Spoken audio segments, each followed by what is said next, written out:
આજનો એજન્ડામાં સૌથી પહેલા વાત કરવી છે ચર્ચાના એરણે આવેલા એસટી વિભાગની, કારણ કે સ્વચ્છતાનો ઉલાળીઓ કરતી, ગ્રાહકો પાસેથી મન ફાવે એવી કિંમત વસૂલતી હોટલના પરવાના રદ કરવામાં આવ્યા અને હવે એના પર વિવાદ શરૂ થયો છે।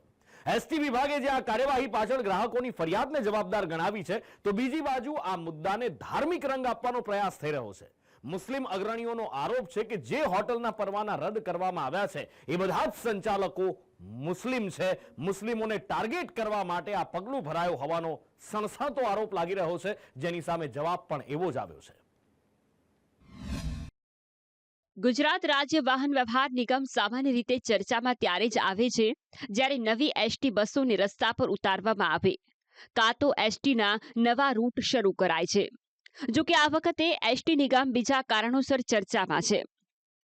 હાઈવે પરની ઘણી હોટલ્સ પર એસટી બસોને રોકવા માટે નિગમ પરવાના આપે છે। જો કે આમાંથી 27 હોટલ્સના પરવાના જીએસઆરટીસી રદ કરી દીધા। આ માટે કારણ આપવામાં આવ્યું કે આ હોટલ્સમાં સ્વચ્છતા જાળવવામાં નથી આવતી। મુસાફરો પાસેથી નિયમોની એસી તેસી કરીને કિંમતો વસૂલવામાં આવે છે। આ 27 હોટલ્સ પર હવે એસટી બસ નહીં રોકી શકાય। જો કે આ નિર્ણયનો મુસ્લિમ અગ્રણી દાનિશ કુરેશીએ વિરોધ કર્યો છે। તેમનું કહેવું છે કે આ નિર્ણયમાં મુસ્લિમ સમુદાયને ટાર્ગેટ કરવામાં આવ્યો છે। જેમ કે જે હોટલ્સના પરવાના રદ કરાયા છે તેમના માલિકો મુસ્લિમ છે, તો બીજી તરફ સાધુ સંતોએ સરકારના આ નિર્ણયને વખાણ્યો છે। મુસ્લિમ સમાજની વાત છે, એટલે મૂળ મુદ્દાની વાત કરીએ તો મુસ્લિમ સમાજને ટાર્ગેટ કરવાનો પ્રયત્ન છે। તો શું આ લોકોનો જે વ્યવસાય, આ ડીલિસ્ટિંગના કારણે જે વ્યવસાયને અસર થવાનો છે, પછી એ લોકો માટે સરકાર તરફથી શું એ મળવાનો છે? શું બીજો કોઈ વ્યવસાય શરૂ કરાવવાના છે? આ બંધ થઈ ગયું તો હોટલો બંધ થઈ જવાની છે? એટલે આ રીતના જે પ્રયત્નો છે, ભારતીય જનતા પાર્ટીની જે નીતિઓ છે, મને લાગે છે ક્યાંક ને ક્યાંક ખુલ્લી પડી ગઈ છે। હિન્દુના નામે મુસ્લિમ ચલાવી રહ્યા હોટલો 27 હોટલો ઉપર બેન કરવામાં આવ્યો છે। એ બિલકુલ રાઈટ છે। એટલે હું ગુજરાત સરકારને ખૂબ ખૂબ સાધુવાદ આપું છું, શુભકામનાએ પાઠવું છું। આપે જે કાર્ય કર્યો છે એ ખૂબ સરાહનીય છે। એસટી નિગમના આ નિર્ણય બાદ વધુ એક મુદ્દે પણ ચર્ચા શરૂ થઈ છે। જે 27 હોટલના પરવાના રદ કરવામાં આવ્યા છે તે તમામના નામ હિન્દુ સમુદાયને લગતા છે, જ્યારે આ હોટલના સંચાલકો મુસ્લિમ છે। દેવનાથ બાપુએ આ બાબતે પણ સવાલ ઉઠાવ્યા છે। તેમનું કહેવું છે કે મુસ્લિમો પોતાના નામે કેમ વેપાર નથી કરતા, શા માટે ઓળખ છુપાવે છે? તો બીજી તરફ મુસ્લિમ અગ્રણીનું કહેવું છે કે કોઈ પણ વ્યક્તિ કોઈ પણ નામનો ઉપયોગ કરી શકે। આ માટે તેમણે બંધારણીય અધિકારનો હવાલો આપ્યો છે। પહેલી વાત તો તમારો એ ગુનો છે કે ત્યાં તમારે સ્વચ્છતા બિલકુલ નથી। બીજો ગુનો એ થાય છે કે તમે હિન્દુઓના નામે હોટલ ચલાવી રહ્યા છો, હિન્દુ નામ રાખ્યો છે હોટલ ઉપર। પહેલી વાત તો આ ચોરી કહેવાય અને આ ગુનો કહેવાય। અગર તમારે બિઝનેસ કરવો છે, તમારા નામ રાખો, તમારા નામે ચલાવો। જ્યાં સુધી નામની વાત છે, નામ કોઈ પ્રતિબંધિત છે? શું હું નામ એવું ના રાખી શકું કે કોઈ બી પ્રકારનું કોમન નામ હોય? કદાચ કોઈ ચાઇનીઝ નામ હોય કે અત્યારે આપણે અમદાવાદની અંદર તમને જોઈએ તો ઘણી બધી જગ્યાએ કરાચી સ્વીટ મળે છે, તો શું આપણે બંધ કરાવી દેવાની કે ભાઈ કરાચીની છે એટલે આપણે નથી રાખવાનું? This is not a concept. Concept માટે જે પેરામીટર્સ છે, રાજ્ય સરકારના જે પેરામીટર છે, સફાઈ માટેના પેરામીટર છે, એ માટે તમે યોગ્ય છો।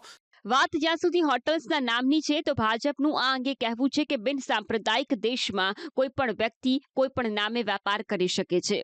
જો કે લોકોની ધાર્મિક લાગણીઓનું કારણ પણ આગળ ધરવામાં આવ્યું છે।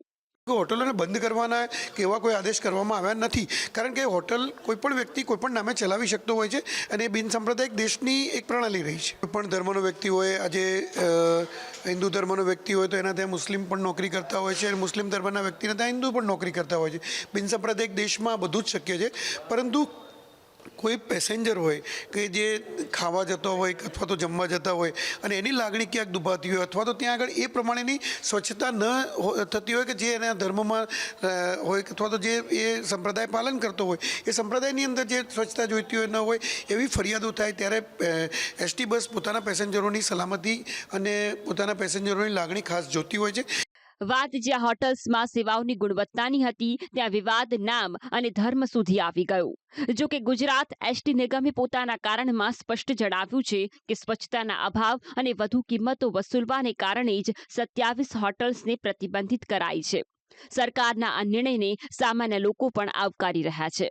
સ્વચ્છતાને બાબતે ખાસ કરીને ટ્રાવેલિંગ કરતા જે કોઈ મુસાફરો હોય છે એ મુસાફરોને શું હોય છે કે રસ્તામાં એમને સારું ભોજન મળી રહે અને જે જગ્યાએ એકદમ સ્વચ્છતાવાળી એકદમ ચોખ્ખાઈવાળી હોય હાઇજેનિક હોય એવી જગ્યાએ જો એમને ફૂડ લેવામાં આવે તો એમને મુસાફરી કરવામાં પણ સારું પડે છે. આ બાબતેનું ધ્યાન જે છે એ નિગમ અથવા સરકાર રાખી રહી છે, સારી બાબત છે. સમય આનાથી ફાયદો એ થશે કે મુસાફરો સ્વચ્છતા અને હાઇજેનિક ફૂડને જ્યાં પ્રાધાન્ય આપતા હોય ત્યાં જ બસ હોલ્ટ કરે, જેથી કરીને લોકોના સ્વાસ્થ્ય માટે પણ આ સરકાર ક્યાંય ને ક્યાંય ચિંતિત છે એવું આ નિર્ણયથી આપણને ફળીફ્રૂટ થઈ રહ્યું છે. સરકારના નિયમ ધોરણ મુજબ જો આ ફૂડની વ્યવસ્થા હોય અને એવી હોટલે આ બસને રાખવામાં આવે તો એ નિર્ણયથી પબ્લિક અને બસમાં ચાલતા મુસાફરોને એટલી સારી જગ્યાએ ફૂડ મળશે અને સરકારે એ નિયમને ધ્યાનમાં લઈ અને જે પગલાં લીધા છે બહુ સારા છે. આ મુદ્દે માર્ગ પરિવહન મંત્રી હર્ષ સંઘવીએ શું કહ્યું હતું તે પણ સાંભળી લઈએ. જે કિચનો સાફ નહીં રાખતા હોય, જે ટોયલેટો સાફ નહીં રાખતા હોય, એવા લોકોની જે ફરિયાદો મળી છે એ ફરિયાદોના આધારે આ રેગ્યુલર પ્રેક્ટિસના ભાગરૂપે અનેક હોટલો કેન્સલ કરવામાં આવી છે. વાત જ્યાં સુધી હોટલ્સમાં સ્વચ્છતા અને ખાદ્ય ચીજવસ્તુઓની ગુણવત્તાની છે તો આ નિયમ દરેક હોટલ, રેસ્ટોરન્ટ અને સ્ટોલ્સને લાગુ પડે છે, કેમ કે વાત લોકોના સ્વાસ્થ્યની છે. આ બાબતોનું ધ્યાન ન રાખતા સંચાલકો પર કાર્યવાહી જરૂરી છે, પછી હોટલ્સ હાઈવે પર હોય કે શહેરમાં. બ્યુરો રિપોર્ટ, સંદેશ ન્યૂઝ.